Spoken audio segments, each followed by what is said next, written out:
Well, the question we have before us tonight is, were the founding fathers Christians, or were they deists, or were they possibly even atheists? And how does this belief system impact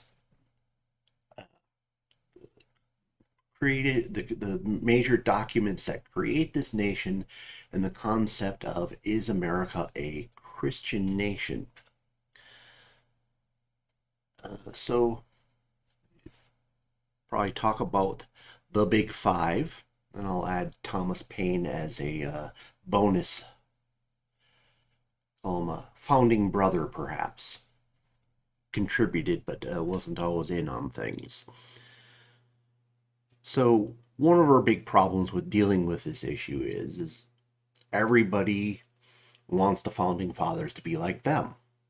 The more they're like them, it leads credence to the idea of, well, if it was like this at the beginning, therefore that backs up our position now, assuming, I and this founding father have the same thought process. George Washington is always an interesting person because he wrote very little. Like his diary pretty much consisted of weather entries. Although he could be a decent speaker, he didn't frequently go out and speak.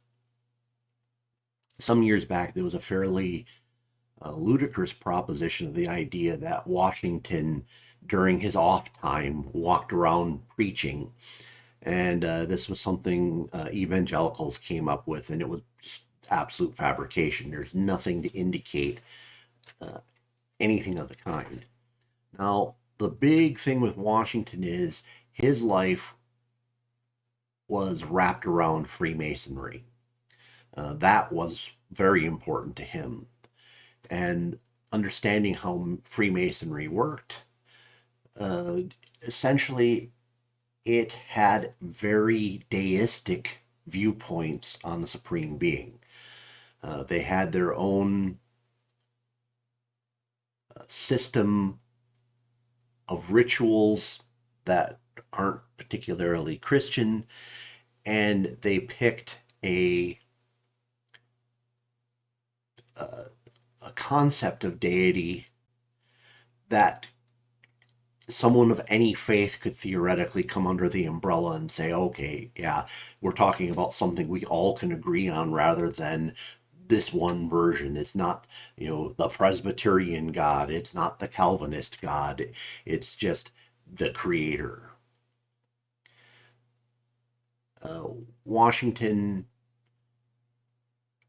was generally very quiet on religion. He did, during his time, call for days of Thanksgiving. He did have some notable occasions where he is known to have prayed, but at the same time, he was also known at his church by his pastor for refusing communion and frequently leaving the service before it was completed. His pastor was pretty adamant that he believed Washington to be a deist. Upon Washington's death, his Washington's neighbor was asked about Washington's faith, and the neighbor said Washington died a deist.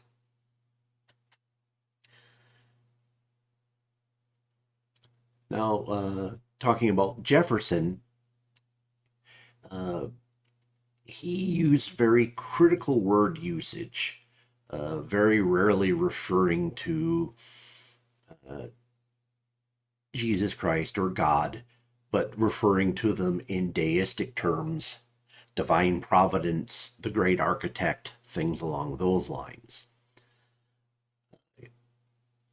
One of his writings, he was of the opinion that in the future, almost all Americans would be Unitarians. And I'll talk a little bit about that later. But the gist of it is Unitarians and deists have a lot of parallel views. There are things they have in common. To the best of my knowledge, the one did not spawn the other. From all I can tell from reading, they uh, came up spontaneously in two different locations and ended up arriving in America, in a way to where they would be side by side with each other. But the fact that Jefferson would think that a young man in the future, good American, would be a Unitarian in the future speaks volumes to his views on Christianity. And obviously, the most telling thing was the famous quote unquote Jefferson Bible, where Jefferson literally took a Bible and carved it up with a penknife, pulling out words and reassembling it. And his primary goal was removing uh, anything miraculous or supernatural and references to Jesus being a divine being. And he turned it into the philosophies of Jesus. Now, this is a pretty telling act because if you wanted to create your own version of the Bible, I think it would be just as easy to copy the parts down that you wanted to use. Carving it up with a penknife seems to be a message saying that I don't see this book as being holy. I think it's a pretty strong statement. I would say anybody, if someone claiming Washington had Christian beliefs because of Washington's lack of overt speaking on the issue, one could draw that conclusion, but it's a tenuous one. Anyone claiming Jefferson is a Christian is it's wishful thinking at best. Speaking of Madison, Madison was very similar to Washington, probably deliberately following in his footsteps, where he was pretty much silent on almost all things religious. However, a lot of writers of the time stated that he was also a deist. A pastor uh, who was the son of the pastor who ministered to the Madison family attested that he knew Madison and most of the family to be deists. Uh, One of the things that's important to recall is in the writing of the Constitution, there is a section banning religious tests as a precursor to becoming or to going into some kind of government office at all levels. And this is not a separation of church and state item. If you actually go back and look at the religious tests that were being used at the time, one of the critical questions they asked is, do you believe in the Trinity? And at the time, when you had a lot of critical thinkers becoming deists and Unitarians, uh, answering that question would have taken out a lot of very critical people. So Madison was deliberately not just avoiding, he was not trying to merely separate church and state, as we would say much later on. He had a deliberate intent of nullifying questions about the Trinity.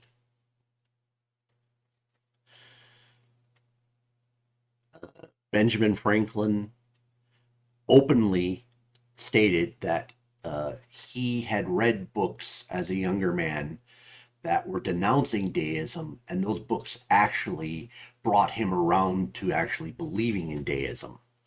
Now, there are some different flavors of deism, so some of the statements these guys will say, Christians will grab onto and say, ah ha ha, yep, see there, that sounds Christian-y, so we'll grab onto it and say they're Christians.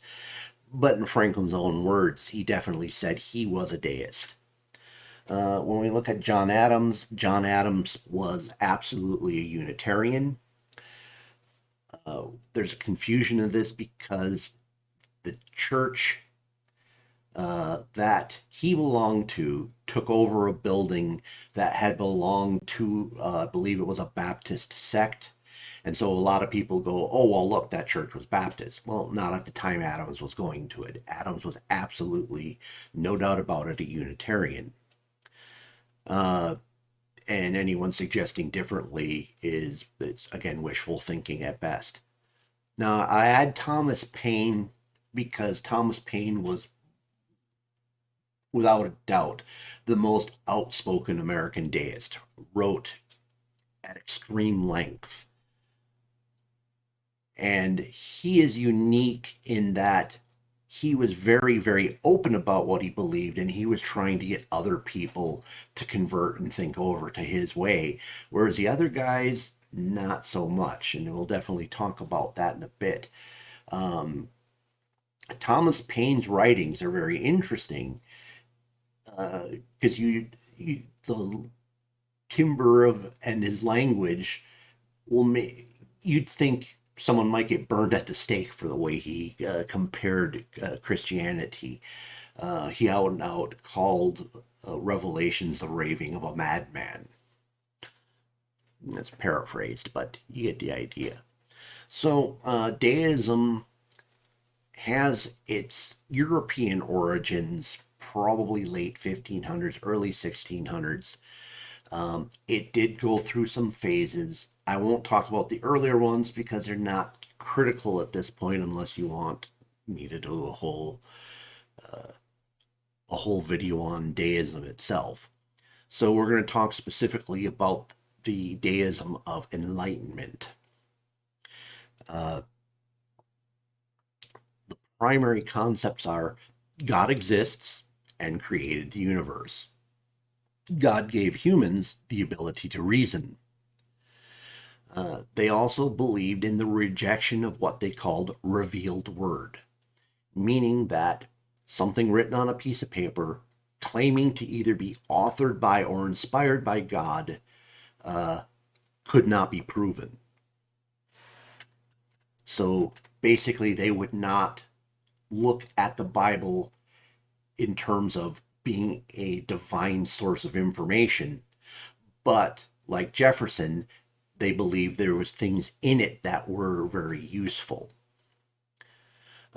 Rejection of the incomprehensible notion of the Trinity and other religious mysteries. In other words, if it couldn't be readily explained, it had nothing to do with God because they believed in reason. Um, Rejection of reports of miracles and prophecies. Now, there are obviously different flavors of deism. Different people had different ideas on what might happen with afterlife. Some believe there was an afterlife similar to Christianity, where the good were rewarded and the bad were punished. Some believe there was no afterlife. Uh, Benjamin Franklin, and I don't know if a lot of other people believe this, but Benjamin Franklin believed in some form of resurrection, possibly even almost a Hindu way of looking at past lives type thing. But he didn't go into incredible detail on this. Now, probably the most famous concept that comes out of deism is the watchmaker concept, whereas it's like we don't need, essentially the proof of the watchmaker is the existence of the watch. And this is more nuanced than a lot of people give it credit for. So the first thing they're saying is the Bible isn't proof of a creator. Creation is proof of a creator. Uh, Now, a lot of deists believe that the creator was not directly involved in the day-to-day affairs of men. And So some people interpret this to mean the creator is disinterested. He made creation and then just basically isn't paying attention to it anymore. And that's not what, for the most part, they were saying. What they were suggesting is that the watch was made and the watch ran itself and didn't need intervention. They were saying the watch, the creation, was perfection itself. So, for instance, you as an individual are a cog in that watch, and you're going to turn other wheels and make other things happen. And since the creator created the watch as a mechanism that has fully predictable outcomes as far as the creator is concerned, the creator doesn't need to intervene because he already knows how it's all going to turn out because he built it to do that. Uh, Now, it gets into questions of whether there's free will or not. And for the most part, I have not read much in the way of deists talking about that. But what I do glean from it is the idea that is the mechanism of creation is so complex. For all intents and purposes, from our perspective, a human being has free will, even if the creator already knows what the outcome of everything is going to be. Okay. And then we also see a lot of terminology of the time: the creator, the great architect, divine providence, a lot of other terms that are deliberately used in place of God. And this this was the deist spelling out that yes, we are clearly uh, breaking from the word God in order to let people know what our viewpoint is. Uh, and you can see that through every sect of Christianity. Each sect has its buzzwords that allow the other side to know who they are.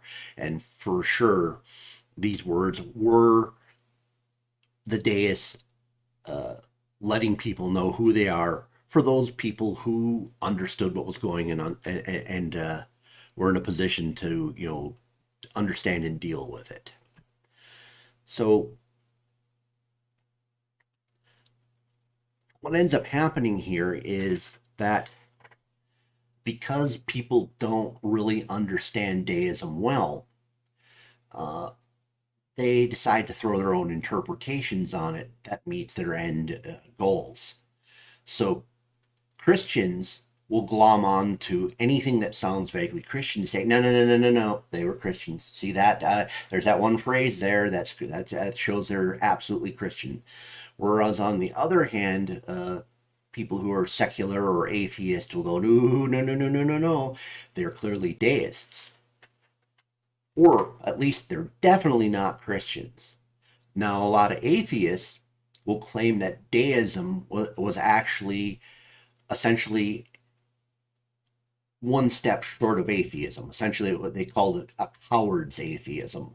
That it was too dangerous to actually declare yourself an atheist at the time, so they did deism as a way of uh, avoiding uh, huge negative repercussions at the time, and that's nonsense.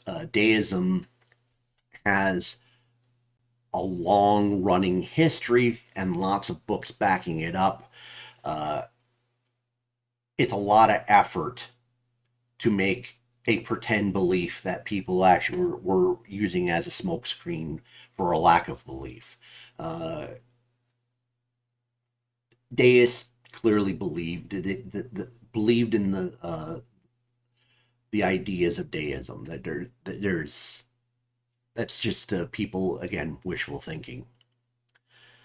Um, Now, one of the things that reason why some people come up with this because at the time a lot of people didn't understand deism either, or if they did, they definitely didn't like it. And so a lot of Christians accuse deists of being atheist. Uh, Jefferson himself was openly accused of being an atheist in the Federalist newspapers. And it may have been because of his deistic beliefs. It may have just been a way to smear people. If you think the press is bad now, you have no idea what was going on back then. However, this tagging of Jefferson as an atheist in newspapers, a lot of modern atheists and secular people go, oh, there we go, it said so. Well, no. Jefferson pretty much, his deism was well understood. Now, this is the part people kind of get confused at, because they'll say, well, if all the founding fathers weren't Christians, if they were atheists or deists, borderline atheists, well, that clearly shows that America is not and never was intended to be a Christian nation. That's ridiculous oversimplification. Okay, so one of the big issues now, you look at everybody with the exception of Thomas Paine. These founding fathers were fairly quiet on their deism, whereas Paine was very loud about it and talked about it and wrote about it. The others did not, and clearly Thomas Paine, even openly ridiculing the Bible, didn't end up getting tarred and feathered or hung or burned or anything else along those lines. So it wasn't particularly fear preventing the other founding fathers from expounding the virtues of deism.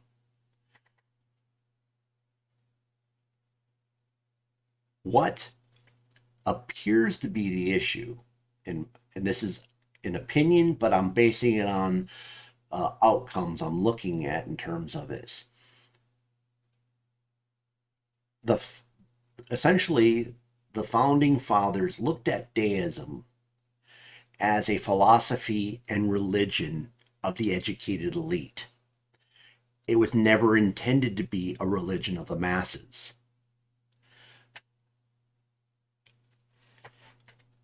Essentially, on many levels, they realized that religion is a critical societal glue that helps keep things together.